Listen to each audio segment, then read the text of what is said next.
What's up, guys? Welcome back to the channel. I'm Billy Collins. Matt Doje. And this is Magician. And the Jock. What's up, buddy? Who do we have today? We have a licensed therapist. She's a female. Make sure I put that disclaimer in there. She's a female. She's a chick. But no, we have Miss Carly Silverthorne. Yes. We have sound effects. Oh, perfect. There it is. Perfect. No, we've been chasing Carly for a while. Yeah, she's been dodging us. I'm sorry. Some of us have kids. She has 7 children.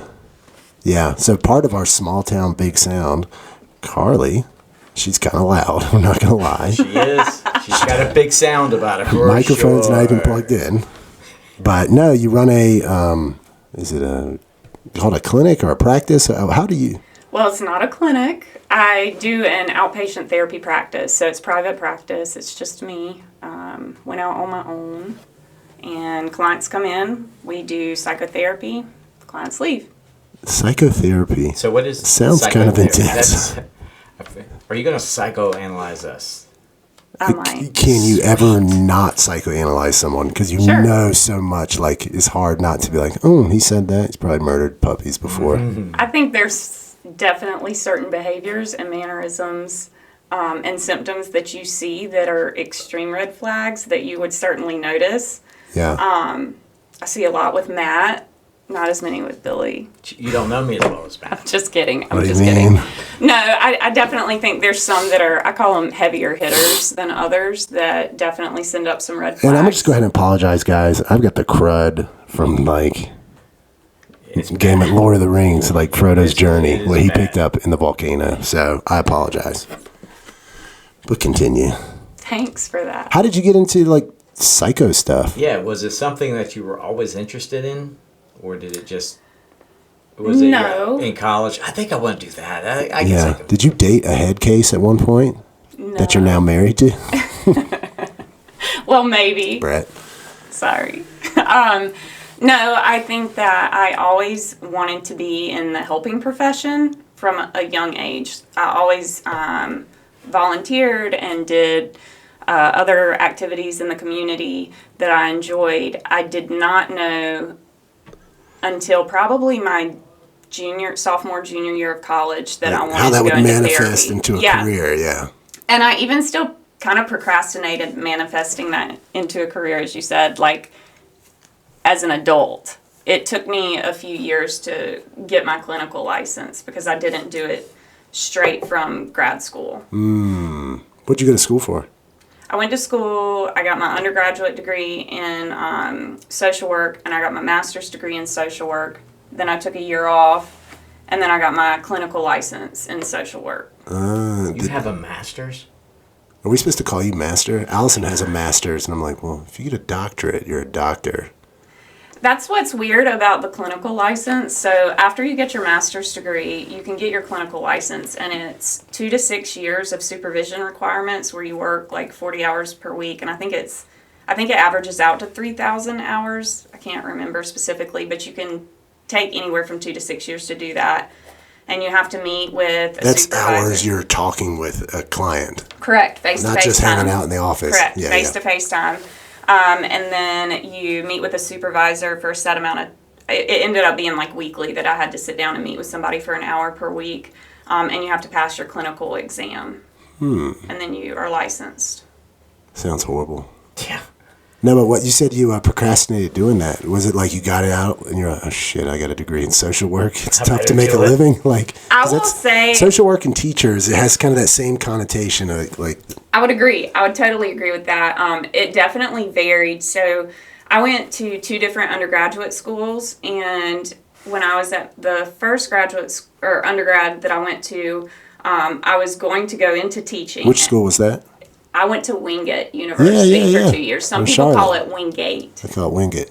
I did too. Okay. It's definitely up for debate on which is right and which is wrong. Yeah.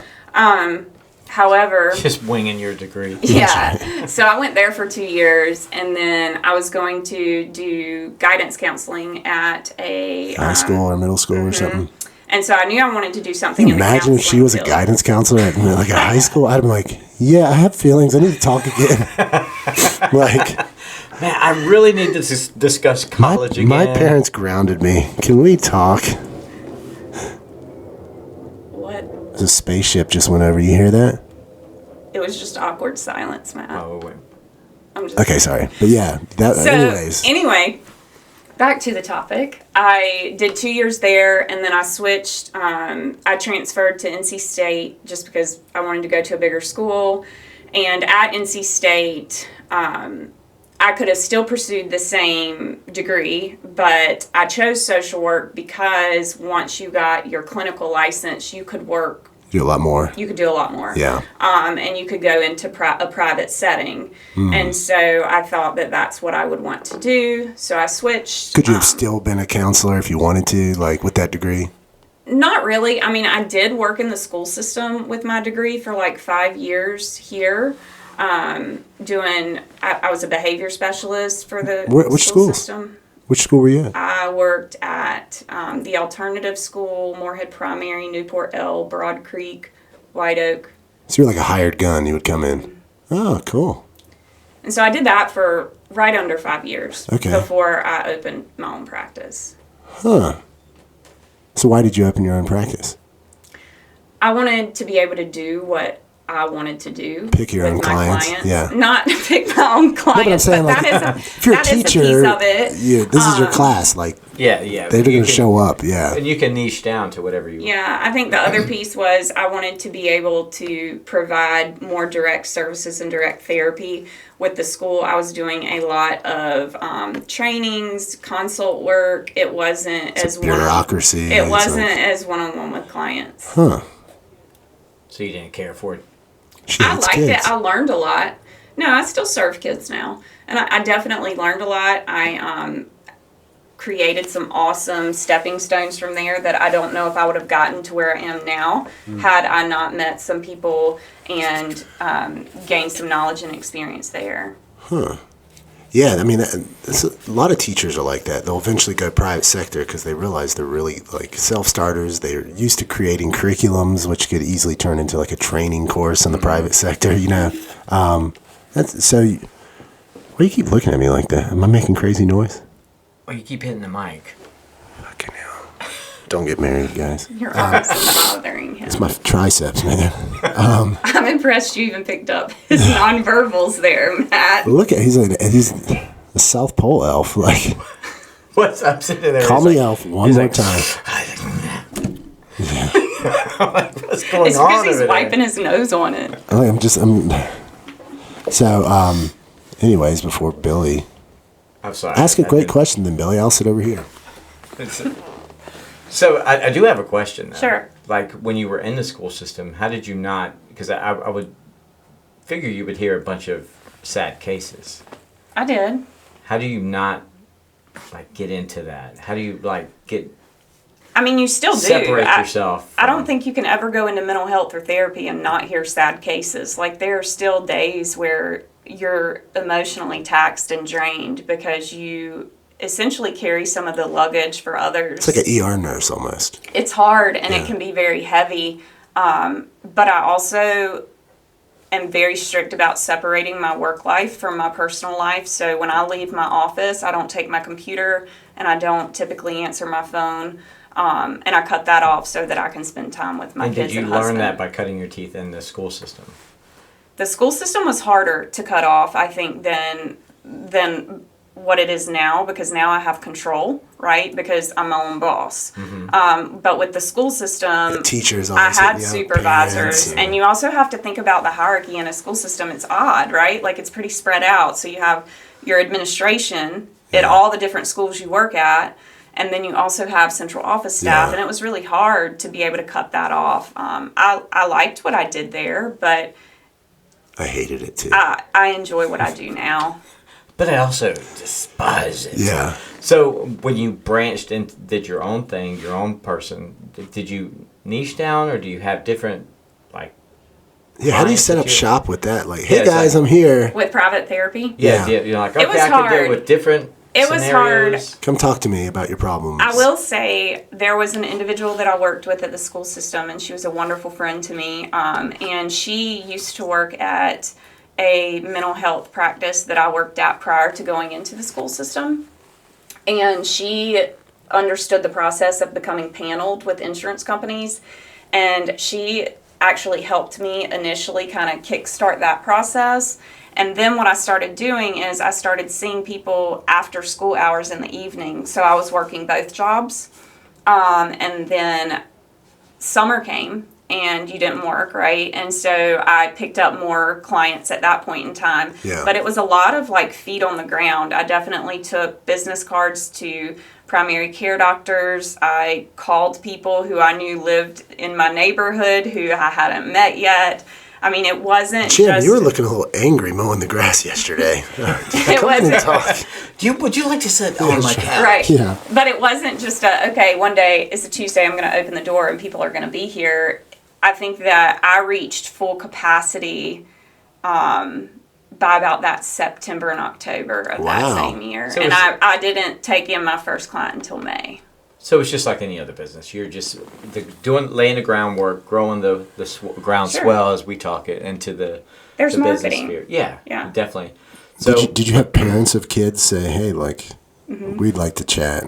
Is there any way, do you ever work with adults or something like that? I did. And I think the one moment I had, I'll never forget it, over that summer was I felt like I was on the right track was when I had a client refer another client to me. And that's when I knew I'm gaining traction. I'm good at this. Right. Yeah. It is a good feeling, especially when they refer someone that you like working with. Like, sure. Sometimes you got to be pretty clear with who you work with, or they'll just send you. Right. There's some clients you don't want them to send your friends. I would assume. But I don't think it was always that easy. You know, like I think that side of the story seems pretty simplistic, but it definitely isn't. I think starting any business is extremely painful. There's a lot of growing pains. It's hard. But eventually, you know, that's temporary and you're going to overcome. And it did take some time. Yeah. But we got there pretty quickly. Yeah, a whole 3 months. Man. It didn't. Woo. No, but there's ins and outs throughout that, you know. And before that, there were a lot of challenges. Yeah. There's a lot of challenges to get credentialed with insurance companies and to, There's a lot of other stuff that has nothing to do with what you want to do, which is helping people. But it's like, I enjoy the helping part so much. I'm willing to go through all the other crap. Yeah. Well, and it's Pandora's box. Like, I think that you don't know what you have to do until you open it. Yeah. Thank God, because you might probably not do it. It would intimidate a lot of people, you know. It's scary. Well, we deal with that with the channel, not as grand scale as your business, but way bigger though. But we get people in all the time. We want to start our own channel, and they don't see the effort. When you first came in, you're like, wow. So, but it didn't start here. Right. It was like what you did. It's that groundswell when we moved up. So when it comes to business, that's what I'm kind of. How do you manage your time because you're only one person? Sure. You have clients. That's right. You have kids. You have a family life. How do you juggle? You party all the time. Big partier. Big partier. Wow. Big partier. Yeah. Sorry. Go ahead. Just tons of fun. No, I think it all has to do with boundaries, right? And I think that boundaries make us healthy, and that is something that I teach my clients a lot. Like, we all need boundaries, and I have to set significant boundaries. So regarding come a my little hours, closer to the mic, just a little bit. Regarding my hours, I have to set significant boundaries. Boundaries keep us healthy. They keep us happy. And you got to hold yourself to it, because it's like, as soon as you set a boundary, I'm not meeting with clients past this. A client is surely going to call and say, hey, can we do 6? And it's like, I'm testing whether this is a legit boundary or... And there are days, certainly, that I've been that, right? Dependent upon what my clients have going on. If there's an extreme circumstance, or sometimes with teachers, I'll accommodate different hours for them just because I recognize they can't take off work to come to a therapy session that's 55 minutes of their day. Yeah. So there are some boundaries that I certainly bend, but there are some that also cannot be bent. So when I pick my kids up from school, that's a time frame I can't bend, you know. Yeah. So I think that those parameters regarding time, such as when I have to pick them up, helps significantly. Yeah. And it helps too when you have a full pipeline. Like when you're at capacity and you have enough clients, you know, when you're first starting out, you'll take it forever. You'll take it from whomever, but eventually you get to a point where you're like, I've got options. Shit, like I'm gonna tell, like, hey, what do you do when you go see your dentist? Like your dentist ain't waiting around till 7:00 to meet with you. You know, schedule just like anybody else. I mean, yeah, but you're doing all the scheduling. You're doing all the. Do you do much marketing? At this point, my marketing, I don't go to offices anymore. I have like an online website that people can access to get my contact information. However, the doctor's offices keep your information, so they will refer out to you when they feel that there's a good match. If you have success with one of their patients, it's like, okay, well, just keep sending it. Like, sure. And again, I think that one of my biggest things that I often say is I want to work until I'm proud, right? Like I want to do something that I'm proud of. I want to provide a service that I would want that same service provided to my family if we were in need. And so again, I'm going to work until I'm proud. And so if my clients... I've never heard that before. Work until I'm proud. Yeah, that's pretty cool. It's true, though. I mean, I don't want to go home at night and feel that I didn't give one of my clients what they needed or during the best. Day. I thought you meant, like, I'm going to do it, and then when I'm proud of it, I'm out of here. Like, no, I think that's something. Got it. That's not an end date. You know, I don't think that just because I'm proud of what I did today doesn't mean that I don't need to be proud of what I do tomorrow. Right. And so I'm going to continue to work to ensure that they're given a proper service. Yeah. Because it matters. I mean, we talked before a couple of weeks ago that you were kind of wired like this for a long time. Yeah. It seems like, you know. I have been. When I first got out of graduate school was a really hard time. I got married when I was first started graduate school. I entered an advanced program, and so I finished undergrad on June 28th and started grad school July 1st. And it was an advanced program, so it started July. 3 days. It started July 1st, and then it finished in like that May, like typical time frame it would be. And you get your master's degree, so it was a lot. And it was a lot of content, it was a lot of classwork, and then you also had to do, I want to say it was 24 hours per week at an unpaid internship, right? So it was not a pleasant time. And then I decided to get married during that time too, which was also not fantastic timing. But that was also when the fallout of like the 06-08 recession started kind of bottoming out at that point in time. And so this was 2010. So everything was starting to get bare boned at that point in the construction industry, which is what my spouse was in, and he got laid off. So we had no money, but we had bills that had been acquired. It's okay, babe. I have an unpaid internship. We're gonna be fine. We had, no money. He had gotten laid off. He was making good money at that point in time because the market had been high. Right. Yeah. And so he still had all of his bills that he had, had gained during that time frame. So we had overspent. And we're on rock bottom, and we're newlyweds, and I'm in graduate school, and the party was over. Yeah. Oof. It was a hard time. Probably one of the biggest life lessons that I've ever been kind of smacked with. Don't get married? Yeah. That's what Billy's life lesson was. Yeah. Shockingly, that was never the lesson that I pulled from that. But, whatever you guys say, it makes you feel better. I think that it definitely taught us a lot about finances. Reaping and sowing, like, hey, there's good times, put some stuff away. And not to overspend. We blew through savings within a couple of months. We were living off of my student loans. He couldn't find a job because the construction industry had tanked. We were in Raleigh. He worked for my dad for a little bit, making like nothing. It was a handout. God, it's about swallowing your pride every morning. It was terrible. It was terrible. He was miserable. It was not a good time.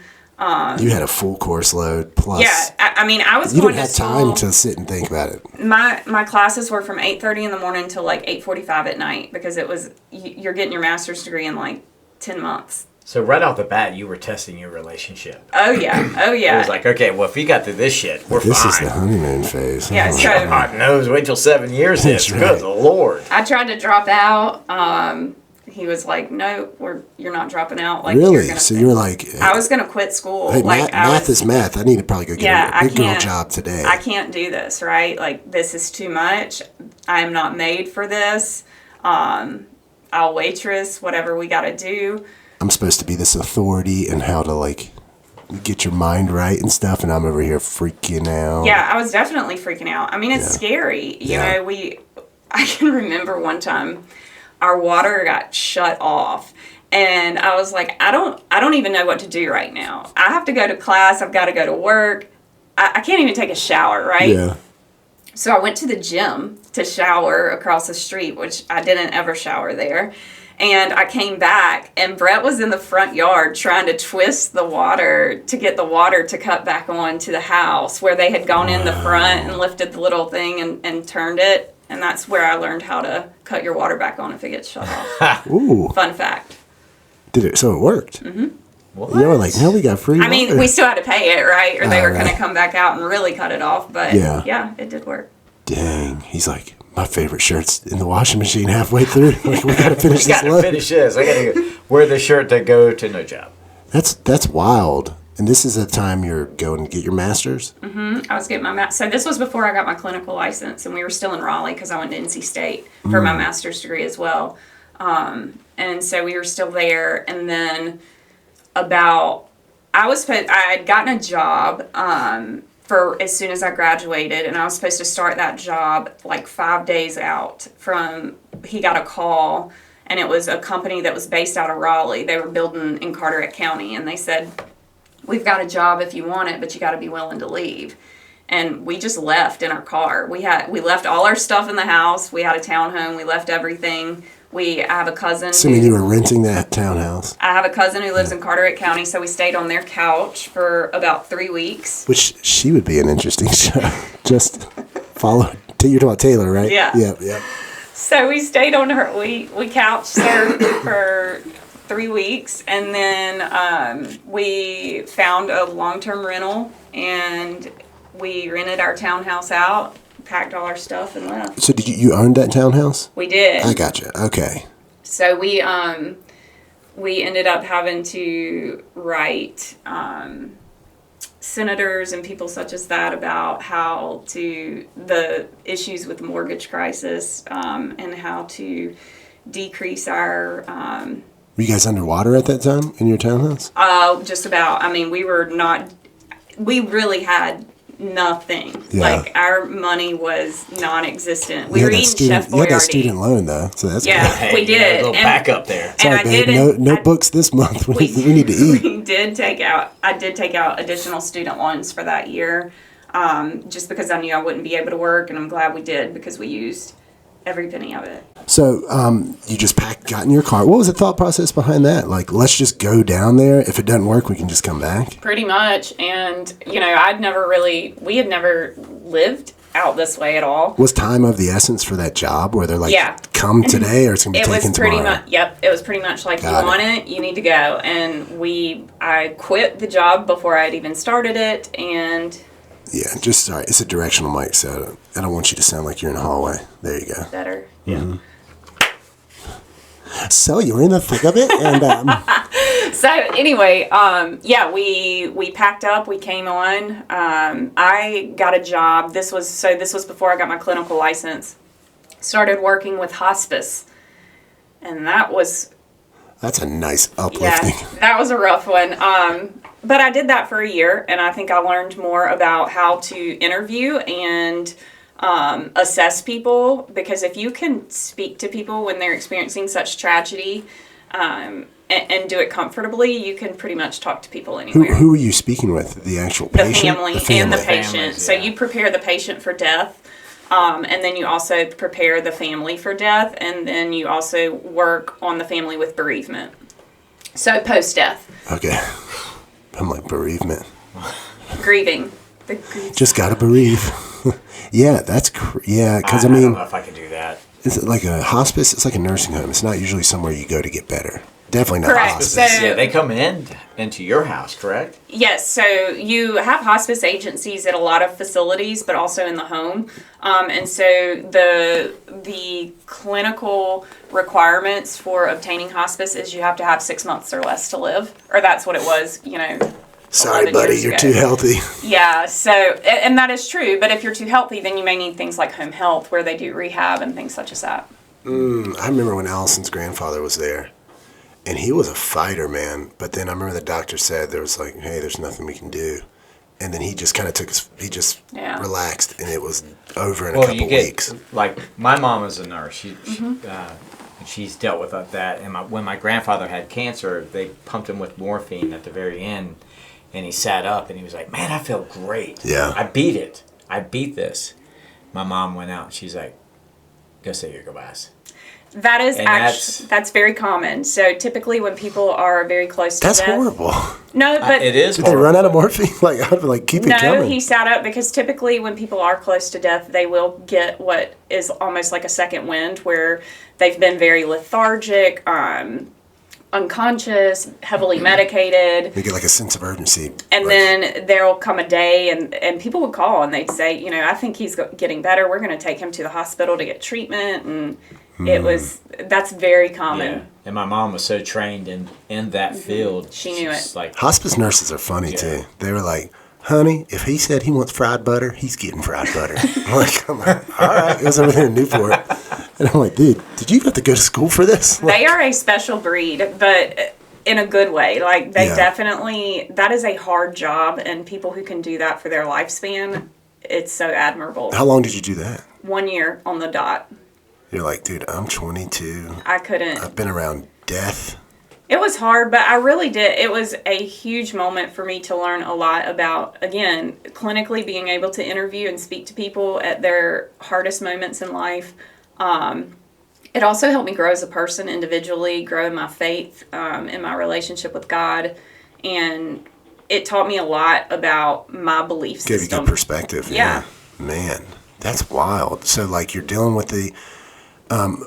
so, starting a new business, if, like, as a financial advisor or whatever, you have kind of imposter syndrome. You're like, why are they going to take me seriously? Or was it like that when you went private? Like, I know I have all these degrees, but until you get knee to knee with somebody and actually, like, is this life or death probably for a lot of your clients?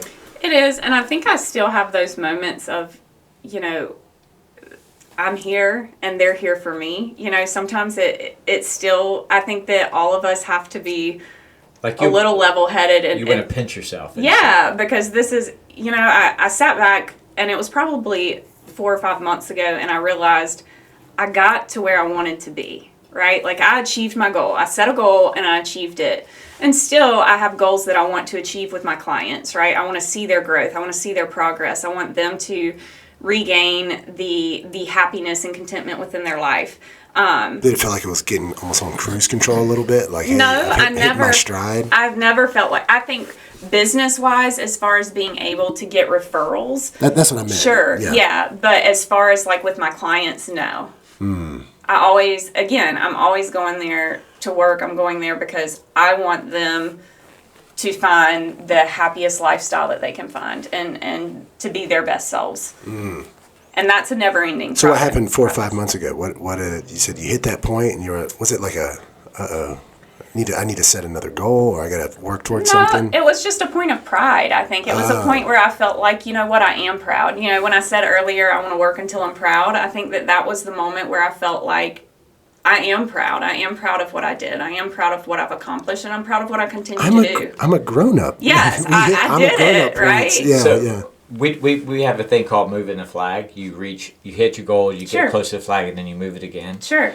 Is it time for you to move your flag? Is that what you're saying? I don't know. I get asked that question a lot. And I think Wait a minute. What other podcast you been on? Move your flag? I never heard that. I always say move the target, right? Yeah. Like, we had a target, we hit it, and then Move we're the going to move it. goalpost, Yeah. Different Flag? metaphors, right? But When he says we, no.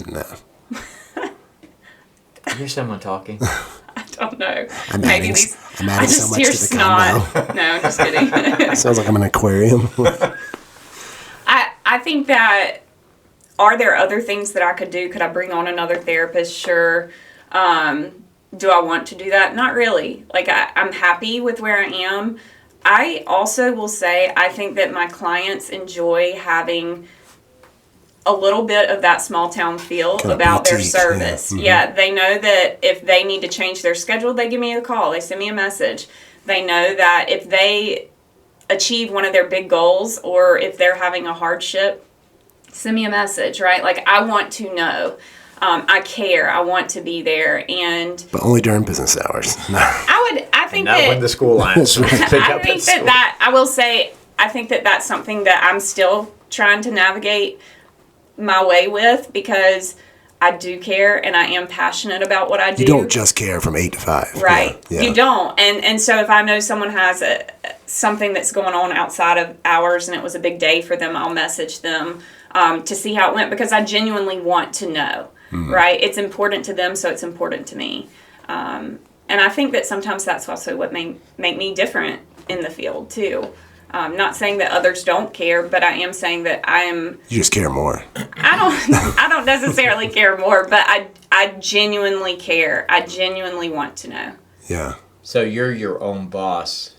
Mm-hmm. Does your boss get on your nerves? Sometimes she can be a real drag.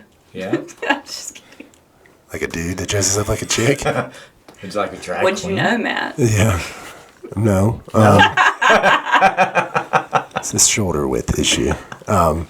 Yeah, so I mean, like, because you're an entrepreneur too. Sure. I mean, there's still a business side, and you still have to work towards that side, right? Like, I'm not working for free. Right. I have some cases that I do pro bono, but for the majority of them, it's billed to insurance. So that's the majority how you get paid is never the client's not cutting you a check. It's covered. Well, they still have copays, so dependent upon what insurance carrier they have, some will have different level of copays. But I accept like Blue Cross Blue Shield, Medicare, TRICARE, MedCost. So I bill all of those insurances, and then I have some clients who are private pay, who either have a different insurance or don't want to use their insurance. Right, because now there's a paper trail with your insurance. Is it weird because you're in a small town, and I'm sure there's times where you've been out and about, Sure. and someone's like, holy shit, I told her yesterday how I blah, blah, blah. Like, she's probably, you know what I'm saying? Like confidentiality. I would agree. Yes, and that is difficult in a small town. But I will also say that I am very strict regarding upholding my policies and my clinical guidelines and code of ethics. And so, one, I would never tell it, and I can never tell it. But two, my clients also understand that I have a life outside of the office, right? And they are typically very accepting of that. They know that if I see them, I can't wave or say hello, but if they approach me, I'll talk. 100%. Johnny, how's your thoughts of suicide? So, thank God we don't have tall buildings in Moorhead. That's right, yeah. But I just think of that'd be weird. I mean, there's businesses like that.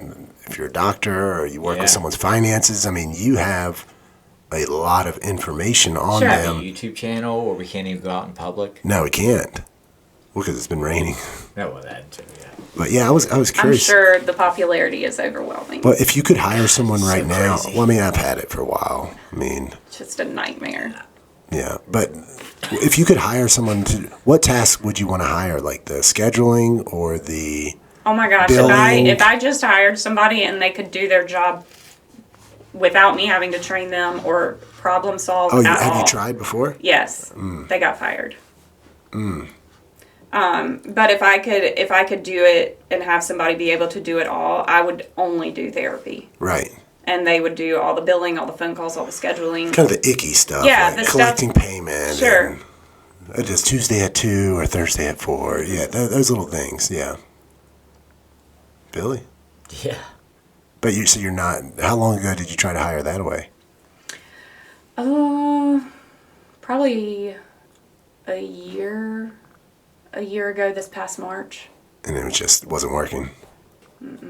Do you do much so with the pandemic? Did you do a lot like virtually during that time? So I'm not sure how detailed to get on this portion because of the pandemic, but, and people's views vary greatly. However, in the initial portion of the pandemic, we took it pretty seriously. I was pretty concerned. The media definitely played a big role in that. It was prior to COVID actually hitting us, right? It was that scary time, like March, April, May. COVID hadn't really hit us quite yet. I think May we were getting cases at that point. It was COVID-19, which means it was from 2019. Right. Yeah. So I did close the office down, I want to say for maybe 5 weeks, 4 weeks, something like that. And I did telehealth during that time. And just wasn't the same. No, the therapeutic relationship is huge. And that was the other thing when you were asking about confidentiality that I was going to add, is that you have to have a trusting relationship with your therapist. If you don't, you need a different therapist. Right. And I have a great relationship with the majority of my clients, and that trust is there.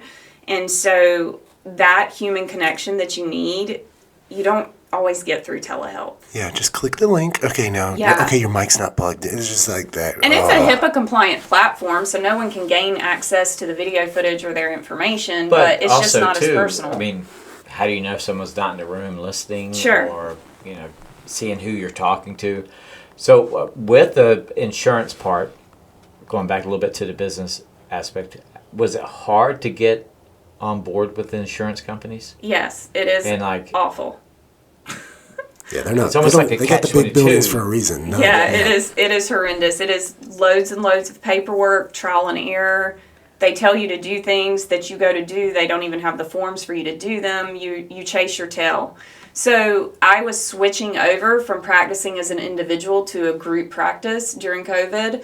And so when I pulled out of the office during that time, it worked out really well because I was able to make phone calls for legitimately probably 30% of every single day. Just like we need to do all the crap I've been putting off. Like, well, and it was time. I mean, the way the insurance paneling works is it's a lengthy process, and so I was at the end of that, but I was having to get everything switched over from Carly Silverthorne to Silverthorne Wellness. Do you think everyone needs a therapist? Like there's Tiger Woods has a swing coach. Sure. So maybe I think people are scared of the therapist word because that implies something's wrong with me. Of being life coach or success coach or whatever. There's all kinds of different names, but do you think everyone would benefit from it? I do. I think that everybody has a significant level of stress that some people handle better than others. Other people repress, right? But even if we push it under the rug, when we lift the rug, the dirt is still there.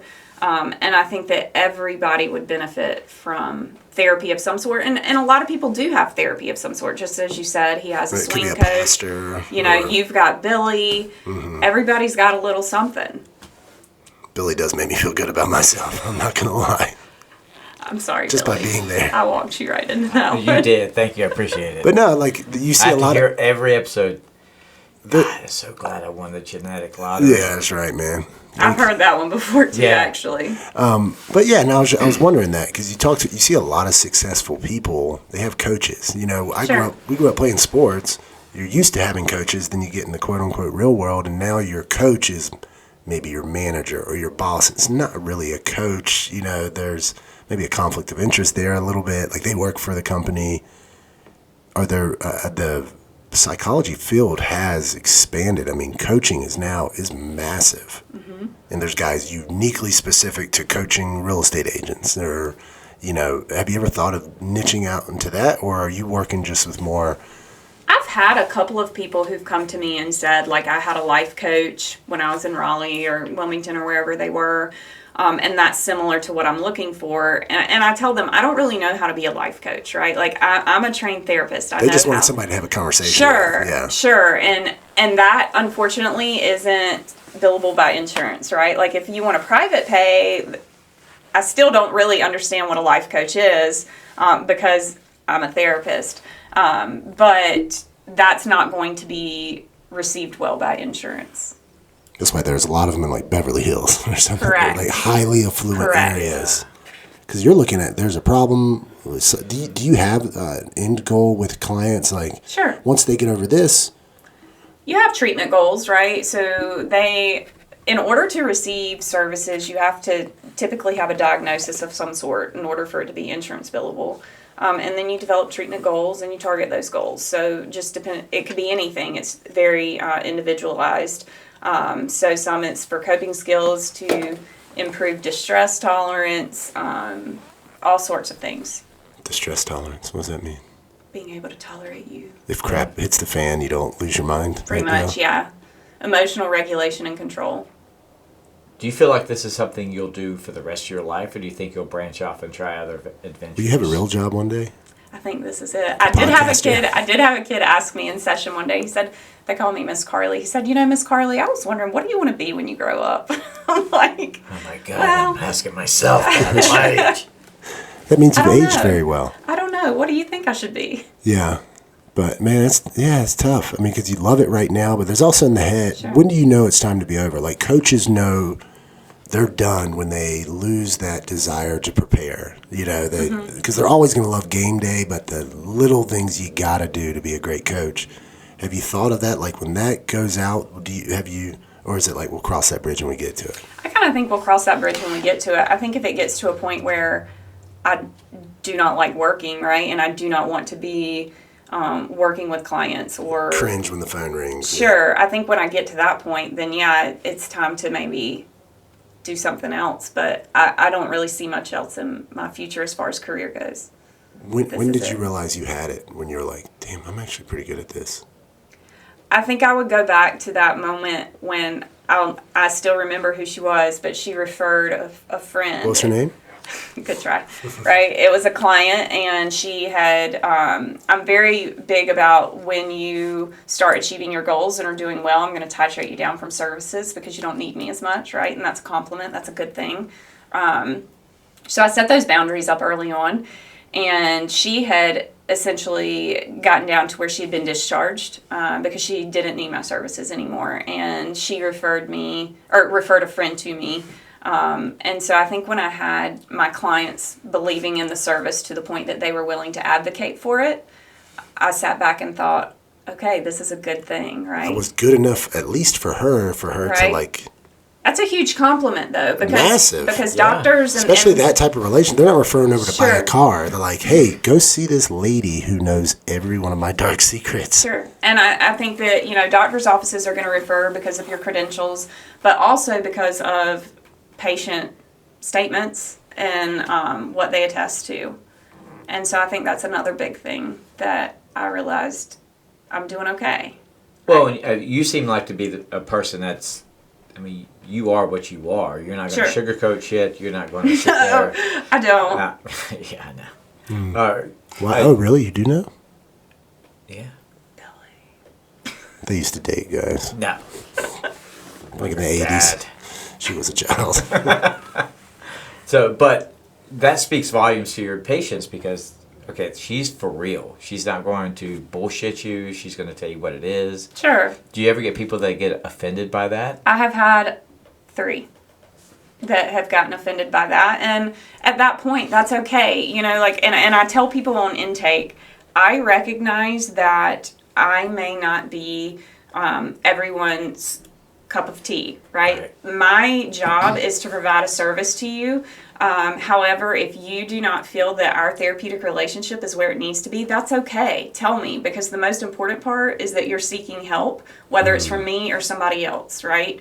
I want you to feel better. So even if it is not by me, tell me. We'll refer you out. We'll get you set up with someone else. So, people are probably afraid to hurt your feelings, They do, and but there's only been a couple of who they were told things they didn't want to hear. Essentially, is what it boiled down to. Oh, gotcha. And it typically tends to be parents with kids, not adults. So, other those 3, we have a thing, or I have a thing where it's okay to fire your clients. Have you ever had to fire your clients? I have, but again, when you're talking about mental health and therapy, you can't really fire your clients. You can refer clients out. You can recommend that they see someone who's in a different specialty area, but you don't really fire them because we don't want to abandon them in a time of need. Right. So there's some gray area to that. I guess that's the terminology to use to refer them out, not fire for. But. I think my biggest piece is I've always said, and this has been forever, even when I was in the school system, when I was with hospice, I will always do what I feel is morally and ethically correct. Like, at the end of the day, I'm always going to do what I feel is morally and ethically correct. And there's some checks and balances there with your licenses and stuff. There is. And, I think that I feel as long as I do that, I'm going to be okay at the end of the day. And I think that was where working for other companies or other businesses, sometimes what you feel is morally and ethically correct does not align with that business model or their mindset at that time, and that can be really challenging. Yeah, how do other practices, not name any names, but they do something that gets under your skin, or you're like, man, that's messed up? I think there's a few different things. I think that there are probably people who are seen more frequently than they really need to be seen. Kind of churning. Yeah. Sure. Churning or just playing on their insecurities and trying to... I think, but, again, I'm not there, so I can't really attest to that. All I can say is what I do, and what I don't do. She's running for politics. What a political answer. Sorry. Let's get dirty. Yeah. No, that's it. Because what do you think is the biggest misconception people have on the outside? Because I'm assuming a lot of people are seeing you because a doctor referred them there, and it's like maybe they don't. I mean, not everybody's walking in probably cheerful. Yeah, I get to go see a therapist. Sure. So what do you think the biggest misconception that people have of your profession? I think the biggest misconception that people have of the profession are a couple of things. I think one, people always think that that things have to be wrong and bad for people to go to therapy. Nobody goes to the doctor when they're feeling good. Correct. Yeah. But we should. Well checks exist, typically with no copay for a reason, right? You should. It's the same thing with therapy. If you know you have an anxious mindset or you have depressive tendencies, you should go. Instead of intervening, there's a lot of preventative measures that we can take too to keep, from another depressive episode kicking up. Don't wait for your house to be on fire before you buy fire insurance. Call me when you smell a little smoke, but don't wait till the curtains are lit, right? So the misconception would be the people sitting with you are the Charles Mansons in the world, or the people that are just and the straight jackets. That is absolutely not how it is. I have doctors, I have lawyers, I have FBI agents, I have teachers, I have students, I have people from all walks of life and have had them in sessions, and it's because stress is a piece of our everyday life. Mm. It doesn't matter where you are, stress is going to find you in some way, shape, or form. And it doesn't matter your profession. Mm. And stress lowers the immune system. It just leads to a whole bunch. All right, so big misconception, only crazy people need therapy. Correct. It's everyday people. There is preventative measures. Every day. Is it tougher, though? Because I'm sure people are getting it paid through insurance. Like, it's hard to say, hey, insurance, I want you to pay for this because I'm preventing a mental break. Because you said they need usually a diagnosis. Sure. So when you do your first session, you do a diagnostic assessment, you do an intake, and so you create that based on their symptoms. And so you're the one coming up with the diagnosis. Correct. Got it. And then you submit that, and then you do routine sessions following. So it's based upon need, but you justify that need through the intake assessment and also through your notes. Probably ridiculous amounts of notes you have to take. It's a lot, and that's probably my least favorite part of my job. I absolutely do not like that. Because it's real spontaneous in a meeting, and then when it's done, you're like, okay, what are we talking about? How do I put this into paragraph form? Yeah. Are you allowed to record sessions? You can. Get it dictated? I don't. I type interventions and effectiveness in my notes. If I recorded every session, that would be a significant amount of information. You could do it, but you're like, I'm never going to go back and rewatch everything. Correct. Like, what is the purpose of that? It would be great if you could do it, hand it off to someone to type the transcript out, and then... But your notes protect you, right? Like, so if somebody had an issue with my performance or there was a problem that was taken up with my clinical board, my notes protect me just as much as they are to identify what went on in the session. So if you have no notes, the client could say just about anything. Mm-hmm. But your notes are time-stamped. Yeah. And so you have those to protect you as well. That's a deep dive into Psychology 101. Well, I'm ridiculously fascinated with psychology. It's in everything. You know, if you're in entrepreneurialism, marketing, all that stuff is playing on the psychology of people. You probably see a lot of marketing that you're like, this is preying on people who have scarcity mindsets or are terrified of blank. You know, we've seen that throughout this pandemic. Well, and I think that spans way back. I mean, even think about marketing. You know, was it in the 90s with the opiate pandemic and how they marketed medication to help with your pain levels, but they left off the concept over addictions, right? Yeah, you're right. And then we have the big opiate boom. But marketing has always played an interesting role in mental health. But I do think that COVID is starting to change the game a little bit, and the pandemic has a little bit, because I think that mental health has become so much more significant and in the spotlight than it was previously. You know, 18.1% of the population from like age 18 to I think 54 is affected by anxiety at some point in their lifetime, and 10% of women have experienced a major depressive episode, 5.5% of men. Who would have thought that? Twice as many women are crazy.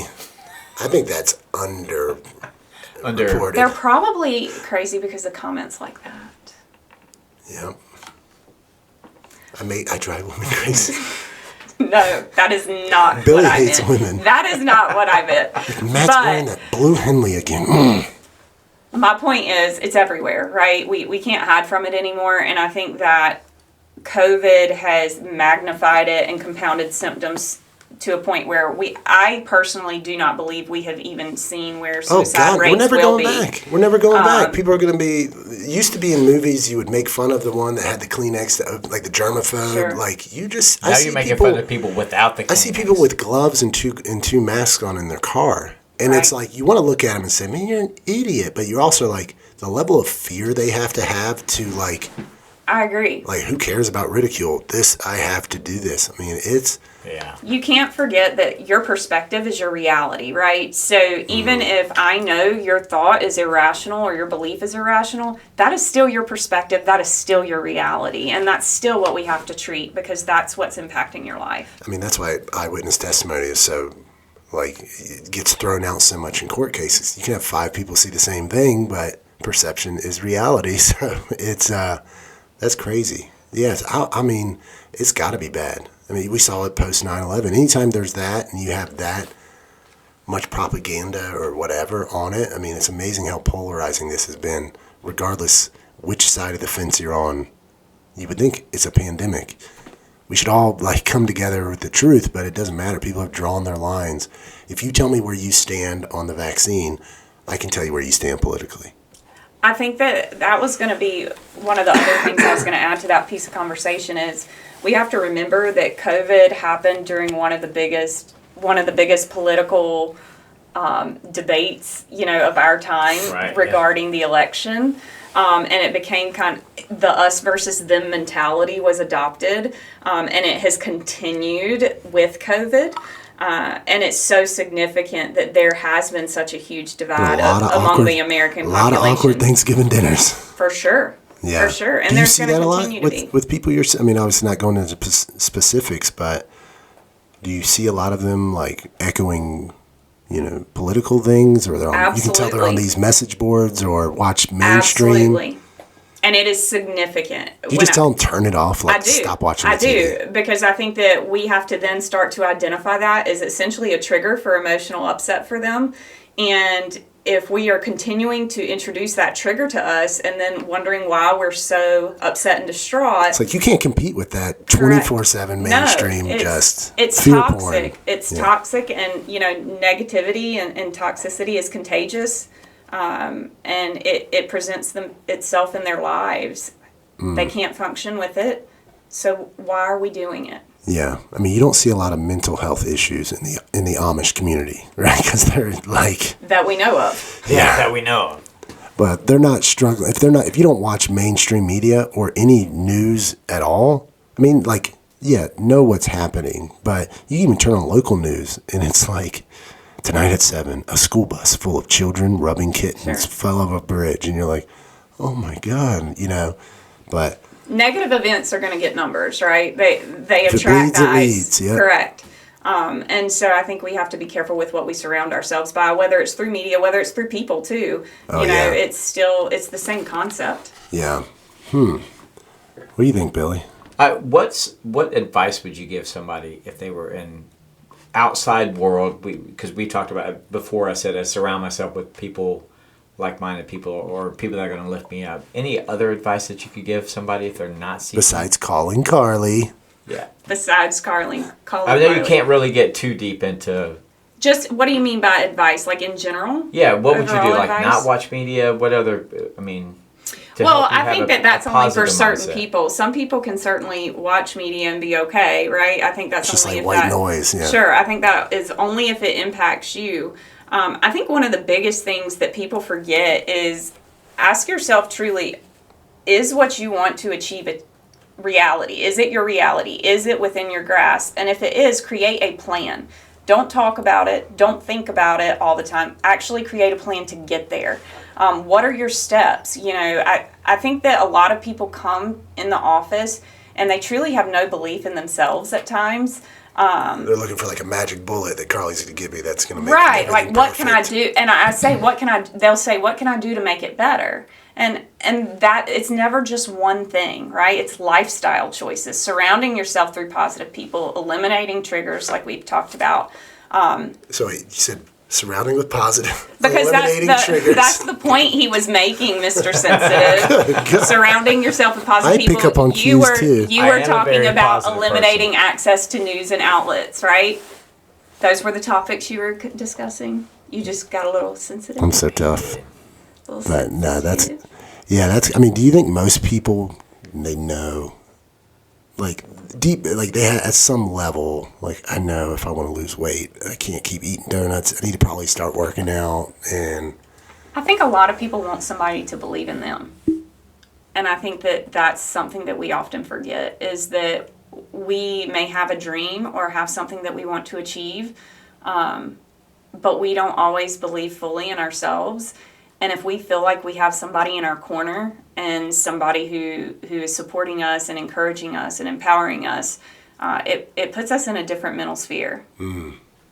yeah, I always tell people you have a goal, and usually you set a goal for something you want, right? You're desiring something.